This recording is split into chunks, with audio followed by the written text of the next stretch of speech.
നമസ്കാരം. Voters choice 2024 ഏവർക്കും സ്വാഗതം. കഴിഞ്ഞ ദിവസം നമ്മൾ UDFിൻ്റെ കേരളത്തിലെ സാധ്യതകൾ, ലോക്സഭാ തിരഞ്ഞെടുപ്പിൽ അവരുടെ വെല്ലുവിളികൾ, അവർ നേരിടാൻ പോകുന്ന പ്രതിസന്ധികൾ, അതിനോടൊപ്പം തന്നെ അവർക്ക് കരുത്താകുന്ന കാര്യങ്ങൾ, ഇവയെല്ലാം തന്നെ നമ്മൾ ചർച്ച ചെയ്തു. ഇനിയും ഒട്ടേറെ മണ്ഡലങ്ങൾ ബാക്കിയുണ്ട്.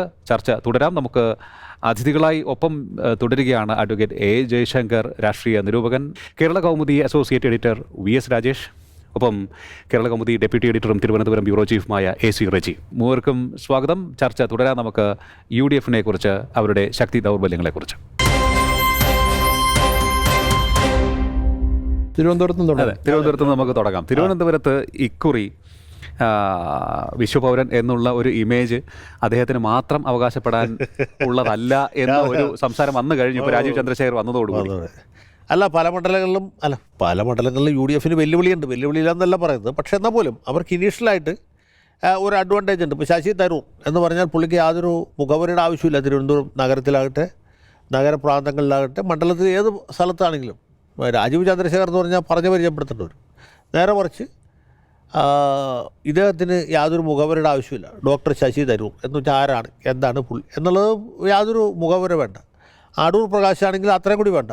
അദ്ദേഹം ഇതിനൊക്കെ പോകുന്ന ആളാണ്. തിരുവനന്തപുരത്തിലേക്ക് വന്നാൽ അദ്ദേഹം ഒരു ഫ്രഷ് കാൻഡിഡേറ്റ് ആണ്, രാജീവ് ചന്ദ്രശേഖർ. ശശി തരൂരിനുള്ള ക്രെഡൻഷ്യൽസിൽ പലതും ഇദ്ദേഹത്തിനും ഉണ്ട്. മന്ത്രി എന്നുള്ള നിലയിൽ അദ്ദേഹത്തിന് ഒരുപാട് കാര്യങ്ങൾ ചെയ്യാൻ പറ്റും. ജയിച്ചാൽ ഒരു കേന്ദ്രമന്ത്രിയാണ് തിരുവനന്തപുരത്തിന് കിട്ടാൻ പോകുന്നത് എന്ന് പറഞ്ഞ ഒരു നരേഷനും ഇവർ വെക്കുന്നുണ്ട്. സ്വാഭാവികമായിട്ട് വരുമല്ലോ. അത് രാജഗോപാൽ മത്സരിച്ചപ്പോഴും ഉണ്ടായിരുന്നു. രാജഗോപാൽ ജയിച്ചാൽ കേന്ദ്രമന്ത്രി ആകും എന്നുള്ളത് ഉറപ്പുമായിരുന്നു. അദ്ദേഹം നേരത്തെ സഹമന്ത്രിയായിരുന്ന ആളാണ്. കേന്ദ്രമന്ത്രി, ക്യാബിനറ്റ് മിനിസ്റ്റർ തന്നെ ആകാൻ സാധ്യതയുള്ള ആളായിരുന്നു രാജഗോപാൽ. അല്ല, അന്ന് ജയിക്കുന്ന ഒരു സിറ്റുവേഷൻ ജയത്തിൻ്റെ തൊട്ടടുത്ത് വരെ എത്തുകയും ചെയ്തു. ഞാൻ പറഞ്ഞത് അതൊക്കെ ഏത് മണ്ഡലത്തിലും പോകാവുന്ന കാര്യങ്ങൾ തന്നെയാണ്. പക്ഷേ ശശി തരൂരിനാണ് എഡ്ജ് ഉള്ളത്. അല്ല, ശശി തരൂരിൻ്റെ ഒരു ഡെഫിനറ്റ് അഡ്വാൻറ്റേജ് എന്ന് വെച്ചാൽ പുള്ളി കഴിഞ്ഞ 15 കൊല്ലമായിട്ട് ഇവിടെ MP ആയിരിക്കുന്നു. ഇനിയിപ്പോൾ തിരുവനന്തപുരത്തേക്ക് മാറി ചിന്തിച്ചാൽ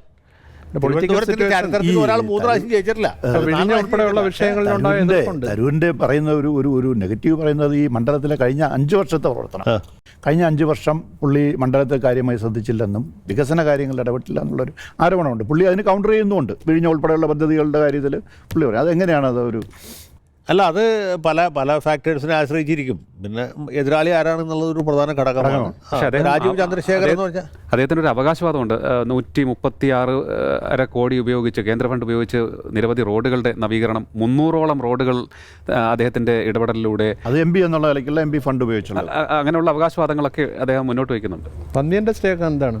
പന്ന്യൻ്റെ കാര്യത്തിൽ പന്ന്യൻ വളരെ ഈ രണ്ടുപേരിൽ നിന്ന് തികച്ചും വ്യത്യസ്തരായ ഒരു സാധാരണക്കാരൻ്റെ പ്രതിനിധി എന്ന രീതിയിലാണ് പുള്ളിക്ക് ഇതിൽ ഒരു സ്റ്റേക്ക് വയ്ക്കാൻ പറ്റും.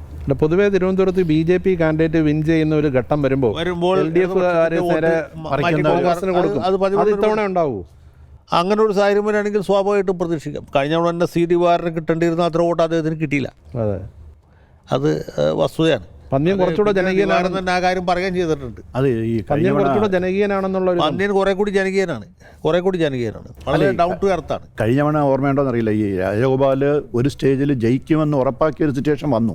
പക്ഷെ അന്ന് തരൂരിനെ രക്ഷിച്ചത് തീരദേശ മേഖലയിൽ വോട്ട് എണ്ണി തുടങ്ങിയപ്പോഴാണ് തരൂർ തിരിച്ചു വരുന്നതും ജയിക്കുന്നതും. പക്ഷെ ഇത്തവണ ആ മേഖലയിലെ വോട്ടർമാരുടെ ഇടയിൽ ചില ഒരു അസ്വസ്ഥതകളുണ്ട്, എതിർപ്പുണ്ടെന്ന് പറയുന്നുണ്ട്. അതെങ്ങനെ BJPയെ സഹായിക്കാൻ സാധ്യതയുണ്ടോ? അല്ല, അത് BJPയെ സഹായിക്കുമോ LDFിനെ സഹായിക്കുമോ, വോട്ടുകൾ എങ്ങോട്ട് മാറും എന്നുള്ള പല ഘടകങ്ങളെ ആശ്രയിച്ചിരിക്കും. പിന്നെ ഈ വോട്ട് ട്രാൻസ്ഫർ ചെയ്യുന്നതൊക്കെ ഒരു ചെറിയ പരിധി വരെ സഹായിക്കുള്ളൂ. അതെ. ഒരു വലിയ ലാൻഡ് സ്ലൈഡിലേക്ക് പോകണമെങ്കിൽ ഇതൊന്നും ഭരിക്കാത്ത അവസ്ഥ. ഈ UDFിന്റെ ഒരു വോട്ട് ബാങ്ക് തന്നെയാണ് നാടാർ വോട്ട്. അതെ, അവരിപ്പോൾ സ്വന്തം സ്ഥാനാർത്ഥിയെ നിർത്തുമൊക്കെ പറഞ്ഞ് വാർത്താ സമ്മേളനം നടത്തിയിട്ടുണ്ട്. അത് വിലപേശലിന്റെ ഭാഗമായിരിക്കും, അതൊരു സീരിയസ് ആയിട്ട് ചെയ്തിട്ടുണ്ട്. തുടക്കത്തിൽ ഇതുപോലെ പല അവകാശവാദങ്ങളും ഒക്കെ വരും. പിന്നെ അടുത്ത ഘട്ടത്തിൽ ഇവരൊക്കെ തന്നെ അതാത് സ്ഥാനാർത്ഥികളുടെ പ്രചാരകരായിട്ട് വരും. ഇനി പ്രചാരകരായി വന്നതിന് ശേഷം ഇവരൊക്കെ വോട്ട് ചെയ്തുള്ളൂ വലിയ നിർബന്ധമുണ്ടോ? ഈ ഓരോ സമുദായ സംഘടനകളും ഇതുപോലെ പല വിധത്തിലുള്ള അവകാശവാദങ്ങളായിട്ട് ആദ്യം വരും. പിന്നെ അവർ അത്യാവശ്യം പൈസ കിട്ടി കഴിയുമ്പോൾ പിന്മാറും. അത് കഴിഞ്ഞ് അടുത്ത ഘട്ടത്തിൽ ഇവർ ഈ സ്ഥാനാർത്ഥിക്ക് വേണ്ടി നോട്ടീസ് അടിച്ചിറക്കിയെന്ന് പറഞ്ഞ് പിന്നെ പണം വാങ്ങിക്കും. അത് കഴിഞ്ഞിട്ട് ഇവർ ഈ പറഞ്ഞ നോട്ടീസ് അടിച്ച സ്ഥാനാർത്ഥിക്ക് വിപരീതമായിട്ട് വോട്ട് ചെയ്യും. അവിടെ നിന്നും കാശ് മേടിക്കും. ഇത് ഞാൻ പറഞ്ഞ ഏതെങ്കിലും ഒരു പ്രത്യേക സമുദായത്തെക്കുറിച്ചല്ല. ഇതുപോലെ പല സമുദായങ്ങളും പല സമുദായ സംഘടനകളും നമ്മുടെ നാട്ടിൽ പ്രവർത്തിക്കുന്നുണ്ട്. സമുദായങ്ങളല്ല, സമുദായ സംഘടനകൾ. ഇപ്പം ഞങ്ങളുടെ നാട്ടിൽ ഒരു പ്രത്യേക നിയോജകമണ്ഡലത്തിൽ മലയാളമല്ല വേറൊരു ഭാഷ, അത് ലിപിയില്ലാത്ത ഭാഷയാണ് സംസാരിക്കുന്ന കുറേ വോട്ടർമാരുണ്ട്. നിയമസഭാ തെരഞ്ഞെടുപ്പിൽ ഒരു ദിവസം നോട്ടീസ് കണ്ടപ്പോൾ അത്ഭുതകരമായൊരു നോട്ടീസ് അച്ചടിച്ചേക്കുന്നത് മലയാളത്തിലാണ്. പക്ഷേ ഇത് നമുക്ക് ഒന്നും വായിച്ചാൽ മനസ്സിലാവില്ല. പിന്നെ മനസ്സിലായി ഇവരുടെ മറ്റേ ഭാഷയിലാണ് ഈ നോട്ടീസ്.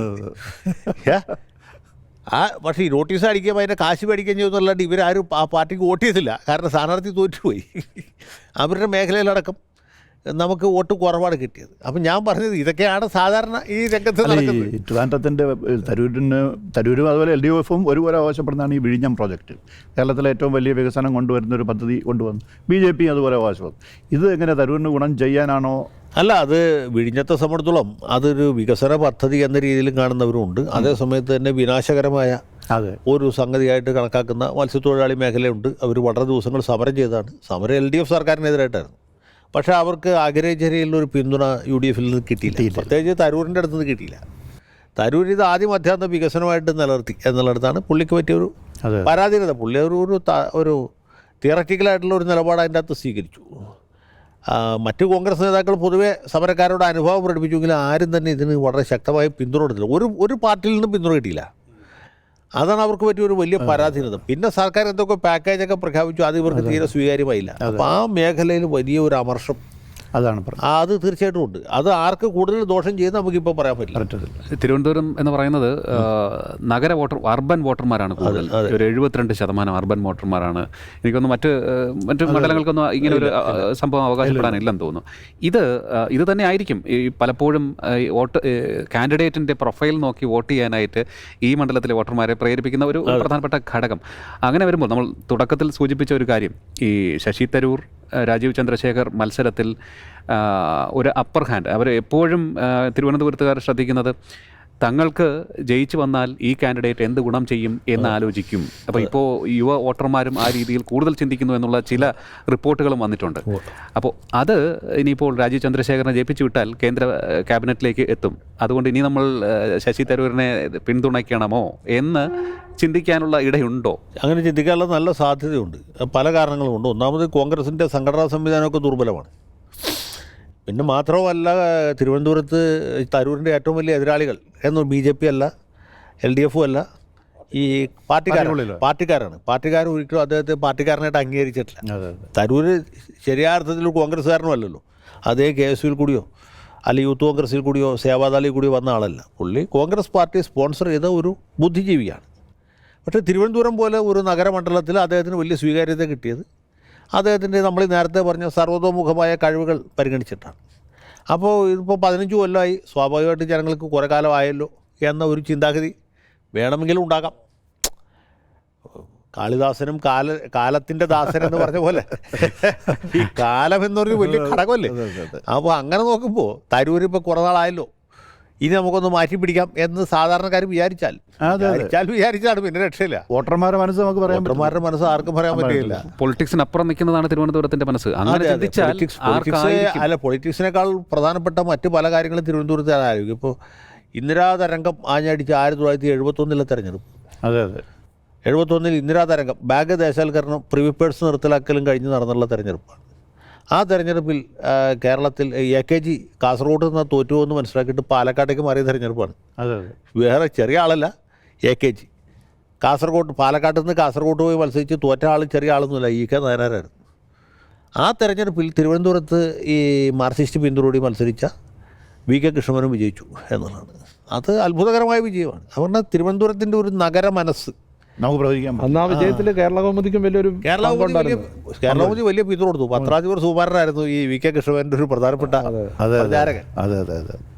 അതൊക്കെ ശരിയാണ്. ഞാൻ പറഞ്ഞത് ആ രീതിയിൽ തിരുവനന്തപുരത്തുകാർ ചിന്തിക്കും. അവരുടെ ചിന്ത വേറെ വഴിക്ക് പോവാം. കാരണം ഇത് സർക്കാർ ഉദ്യോഗസ്ഥരും അതുപോലെ വളരെ വിദ്യാസമ്പന്നരായ ചെറുപ്പക്കാരും അങ്ങനെ ഒരു എൻലൈറ്റൻഡ് ഇലക്ടറേറ്റുള്ള സ്ഥലമാണ് തിരുവനന്തപുരം. നമുക്ക് ആറ്റിങ്ങലിലേക്ക് വരുമ്പോൾ ആറ്റിങ്ങലിലേക്ക് വന്നാൽ എനിക്ക് തോന്നുന്നില്ല. അടൂർ പ്രകാശ് വളരെ ശക്തമായ നിലയിലാണ്. കാരണം പക്ഷേ മണ്ഡലം ഒരു ഇടതുപക്ഷ സ്വഭാവമുള്ള മണ്ഡലമാണെങ്കിൽ പോലും അടൂർ പ്രകാശ് വളരെ ശക്തനായ ഒരു സ്ഥാനാർത്ഥിയാണ്. അദ്ദേഹം ഇന്നുവരെ ഒരു തെരഞ്ഞെടുപ്പിൽ തോറ്റിട്ടില്ല. ഇനിയിപ്പോൾ ഈ തെരഞ്ഞെടുപ്പിൽ തോക്കില്ല എന്നല്ല ഞാൻ പറഞ്ഞത്. പക്ഷേ സാധാരണ ഇതിൽ അടൂർ പ്രകാശിനെ പോലുള്ള സ്ഥാനാർത്ഥികളെ തോൽപ്പിക്കാൻ പറ്റില്ല. പണ്ട് ഈ അടൂർ മത്സരിക്കുമ്പോൾ തിരുവഞ്ചൂർ രാധാകൃഷ്ണൻ തോൽപ്പിക്കാൻ പറ്റാത്ത പോലെ, കോന്നിയിൽ അടൂർ പ്രകാശിനെ തോൽപ്പിക്കാൻ പറ്റാത്ത പോലെ, പറവൂർ വി ഡി സതീശനെ തോൽപ്പിക്കാൻ പറ്റാത്ത പോലെ, മാവേലിക്കരയിൽ മത്സരിച്ചപ്പോൾ എം മുരളിയെ തോൽപ്പിക്കാൻ പറ്റാത്ത പോലെ. കാരണം അവർ ഈ കമ്മ്യൂണിസ്റ്റ് പ്രാമുഖ്യമുള്ള മണ്ഡലങ്ങളിൽ ഇങ്ങനെയുള്ള ചില കോൺഗ്രസ്സുകാർ വന്ന് പെട്ടാൽ മാവുമ്പോൾ ഇത്തിക്കണ്ണി കാരണം പോലെയാണ്. പിന്നെ മാവ് ഉണങ്ങിപ്പോയാലല്ലാതെ ഇത്തിക്കണ്ണി പോകില്ല. അതുപോലത്തെ ഒരു ഇത്തിക്കണ്ണി എന്ന് ഞാൻ പറയുന്നില്ല, അതുപോലത്തെ ഒരു സ്ഥാനാർത്ഥിയാണ് അടൂർ പ്രകാശ്. തെരഞ്ഞെടുപ്പ് മാനേജ്മെൻറ്റിൽ ഇദ്ദേഹത്തിനുള്ള വൈഭവം ഭയങ്കരമാണ്. പിന്നെ സാക്ഷാൽ കമ്മ്യൂണിസ്റ്റുകാർ വരെ അരിവാൾ വിഴുങ്ങിയിട്ട് ജനിക്കുന്ന ചില ആൾക്കാരില്ലേ, അവർ വരെ വോട്ട് ചെയ്യുന്ന സമയത്ത് കൈ അറിയാതെ ഇദ്ദേഹത്തിൻ്റെ ചിഹ്നത്തിലേക്ക് പോകും. അങ്ങനെ ഒരു പ്രശ്നമുണ്ട്. പിന്നെ സാമുദായികമായിട്ടും പുള്ളിക്ക് വേറെ തരത്തിലുള്ള പിന്തുണയുണ്ട്. മറ്റ് ഈ സാധാരണ വെള്ളാപ്പള്ളി നടേശൻ പറയുന്ന ഒരു കാര്യമുണ്ടല്ലോ, എല്ലാ സമുദായക്കാരും ജാതി നോക്കി വോട്ട് ചെയ്യും, ഈഴവർ മാത്രം ചിഹ്നം നോക്കി വോട്ട് ചെയ്യും. അങ്ങനെ ചിഹ്നം നോക്കാതെ വോട്ട് ചെയ്യുന്ന ഒരു സ്ഥാനാർത്ഥിയാണ് അടൂർ പ്രകാശ്. ഒരുപക്ഷെ കേരളത്തിൽ അദ്ദേഹത്തെ പോലെ അദ്ദേഹം മാത്രം ഉണ്ടാവും. അല്ല, ജോയി മോശക്കാരനൊന്നുമല്ല, പക്ഷേ എത്ര വലിയ ഫൈറ്റ് ചെയ്താലും വി മുരളീധരനും ശക്തമായിട്ടും ഉണ്ട്. അപ്പോൾ ട്രയാങ്കുലർ ഫൈറ്റിലേക്ക് പോകും.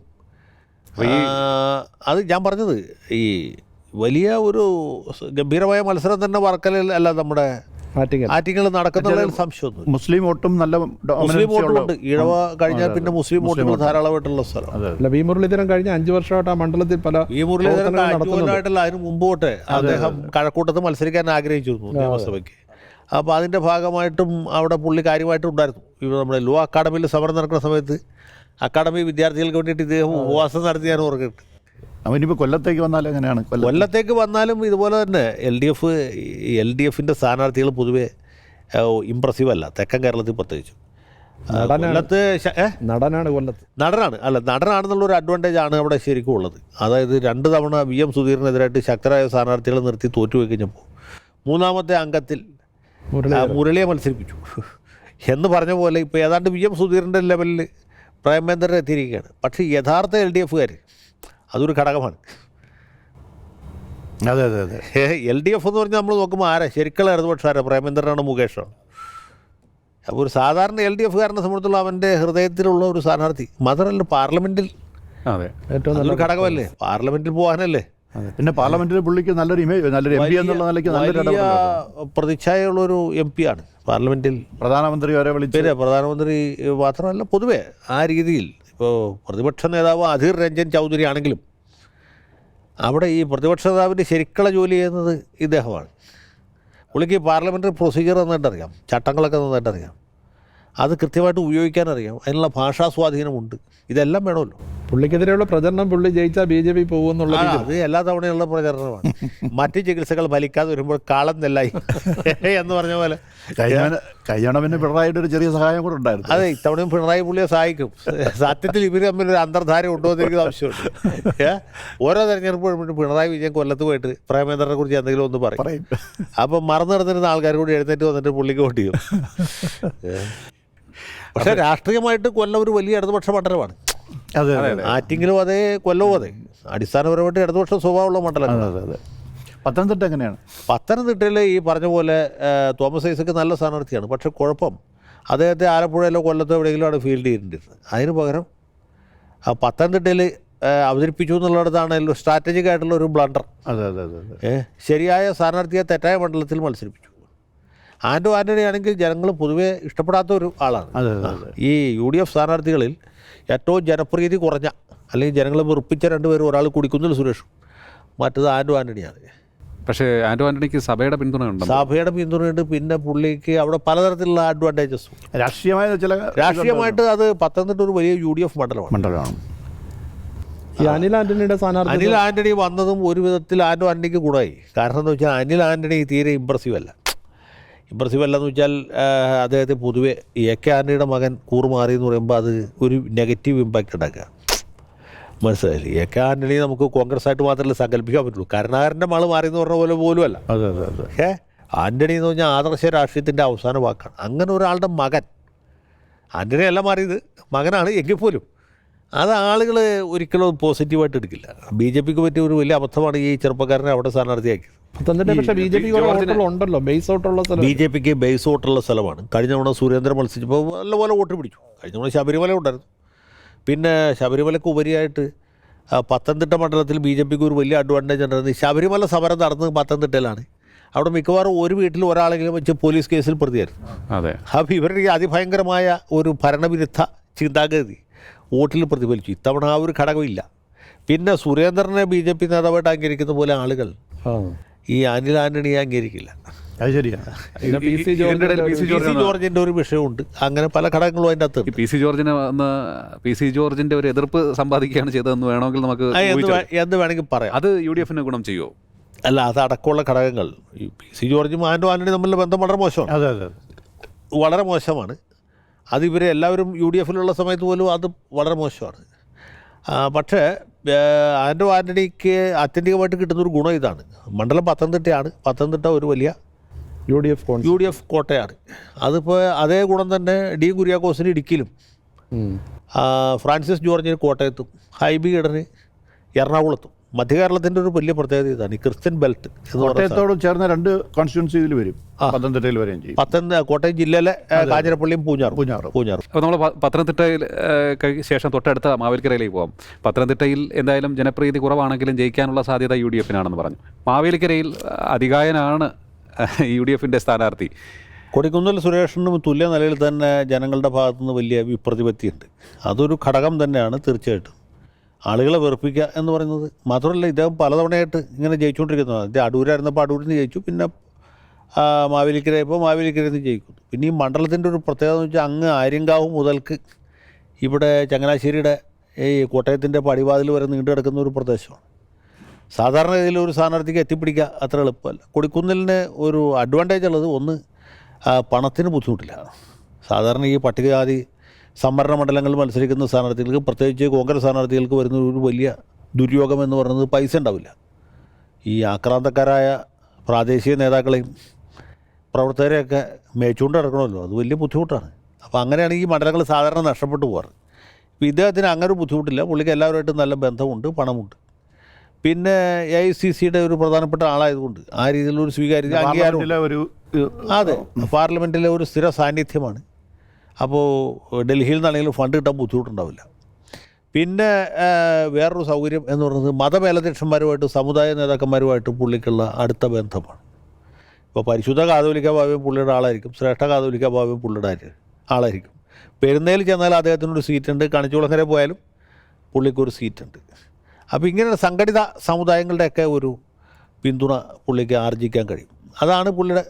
പിന്നെ മറുഭാഗത്ത് വരുന്ന സ്ഥാനാർത്ഥി എന്ന് ഇപ്പോൾ പുതുമുഖ സ്ഥാനാർത്ഥിയാണ് അരുൺകുമാർ. അദ്ദേഹത്തെ അവതരിപ്പിക്കണം. ഞാൻ നേരത്തെ പറഞ്ഞുകൊണ്ട് അങ്ങ് പത്തനാപുരം മുതൽക്ക് ഇങ്ങ് ചങ്ങനാശ്ശേരി വരെയുള്ള വലിയ ഒരു ഭൂപ്രദേശത്ത്, ചെറിയൊരു സ്ഥലമല്ല, അത്തരം സ്ഥലത്ത് ഒരു സ്ഥാനാർത്ഥി ഇന്ന ആളാണ്, നമ്മുടെ ആളാണെന്ന് പുള്ളിയെ പറഞ്ഞ് ബോധ്യപ്പെടുത്തി ആളുകളിൽ നിന്ന് വോട്ട് പിടിക്കണം. പിന്നെ CPIക്ക് ആകുമ്പോൾ വേറെ ബുദ്ധിമുട്ട് കൂടിയുണ്ട്. ഈ പ്രവർത്തകർ നല്ല ഭാഗം CPM-കാരായിരിക്കും. അവരടുത്ത് CPM മത്സരിക്കുന്ന മണ്ഡലത്തിലേക്ക് പോകും. ഇപ്പോൾ ചങ്ങനാശ്ശേരിയിലുള്ള പ്രവർത്തകരാണ് അതിൻ്റെ അടുത്ത് തൊട്ടടുത്ത്. ഇപ്പോൾ ആലപ്പുഴ മണ്ഡലത്തിലേക്ക് വേണമെങ്കിൽ പോവാം. അത് നമുക്ക് മാവേലിക്കരയിൽ നിന്ന് കോട്ടയത്തേക്ക് പോകാൻ തോന്നുന്നു. കോട്ടയത്ത് തോമസ് ചാഴികാടൻ, ഫ്രാൻസിസ് ജോർജ് മത്സരത്തിൽ എങ്ങനെ ആയിരിക്കും നിൽക്കുക? കാരണം നേരത്തെ ഉണ്ടായിരുന്ന UDF ഭാഗത്ത് നിന്ന് മത്സരിച്ചു, UDF എല്ലാ സഹായവും എല്ലാ സഹകരണവും സ്വീകരിച്ചുകൊണ്ട് മത്സരിച്ച് ജയിച്ച ആൾ ഇപ്പോൾ ഇടത് ക്യാമ്പിലാണ്. അപ്പോൾ ഫ്രാൻസിസ് ജോർജ് എന്ന UDF സ്ഥാനാർത്ഥി വരുന്നു. അദ്ദേഹത്തിൻ്റെ ചിഹ്നത്തിന് പോലും ചില കൺഫ്യൂഷൻസ് ഉണ്ട്. ഇനിയിപ്പോൾ അവസാന നിമിഷം അപേക്ഷ കൊടുത്ത് ചിഹ്നം മേടിക്കേണ്ടതുണ്ട്. ഇത്രയും പ്രതികൂല സാഹചര്യത്തിൽ മത്സരിക്കുമ്പോൾ കോഴിക്കോട്ട് UDF എത്രത്തോളം കോട്ടയത്ത് എൻ്റെ ഒരു ഗുണം എന്ന് വെച്ചാൽ കോട്ടയം ഒരു UDF മണ്ഡലമാണ്. MLA-മാർ കുറച്ച് പേരൊക്കെ LDF-കാരായിരിക്കും. പക്ഷേ എന്നാൽ പോലും അടിസ്ഥാനപരമായിട്ട് UDF സ്വഭാവമുള്ള മണ്ഡലമാണ്. അതും പണ്ട് സുരേഷ് കുറുപ്പ് ജയിച്ചിരുന്ന കോട്ടയമല്ല.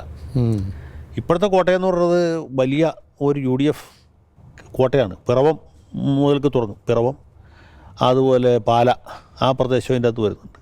പിന്നെ കടുത്തുരുത്തിയുണ്ട്, വൈക്കമുണ്ട്, ഏറ്റുമാനൂരുണ്ട്, കോട്ടയമുണ്ട്. അപ്പോൾ ആ കോട്ടയം കേന്ദ്രീകൃതമായ ഒരു മണ്ഡലമാണ്. പഴയ പോലെ ഒരു LDF-ന് എന്തെങ്കിലും പ്രതീക്ഷയ്ക്ക് വകയുള്ള ഒരു പ്രദേശമല്ല. അതുകൊണ്ടാണ് സുരേഷ് കുറുപ്പ് മത്സരിച്ചിട്ട് പോലും ജയിക്കാൻ പറ്റാതെ പോയത്. ചാഴികാടന് ഒരു ഡെഫിനറ്റ് അഡ്വാൻറ്റേജ് ഉണ്ട്. ആൾ സാധുവാണ്, ആർക്കൊരു ഉപദ്രവമില്ല. പിന്നെ എല്ലാവർക്കും സുപരിചിതനാണ്. ചാഴികാടൻ ആരാണെന്ന് പറഞ്ഞ് പരിചയപ്പെടുത്തേണ്ട ആവശ്യമില്ല. നിരവധി തവണ അവിടെ MLA ആയിരുന്ന ആളാണ്, പാർലമെൻറ്റ് അംഗമാണ്. അങ്ങനെ ഒരു മേന്മ അദ്ദേഹത്തിനുണ്ട്. പക്ഷേ ഇത് അടിസ്ഥാനപരമായിട്ട് UDF മണ്ഡലമാണ്. മാത്രമല്ല എതിർ സ്ഥാനാർത്ഥി ഫ്രാൻസിസ് ജോർജാണ്. ഫ്രാൻസിസ് ജോർജിൻ്റെ ഒരു ഡിസഡ്വാൻറ്റേജ് കോട്ടയത്തുകാർക്ക് അത്ര സുപരിചിതനല്ല. അദ്ദേഹത്തിൻ്റെ പ്രവർത്തന കേന്ദ്രം ഇടുക്കിയും ആ പ്രദേശമായിരുന്നു.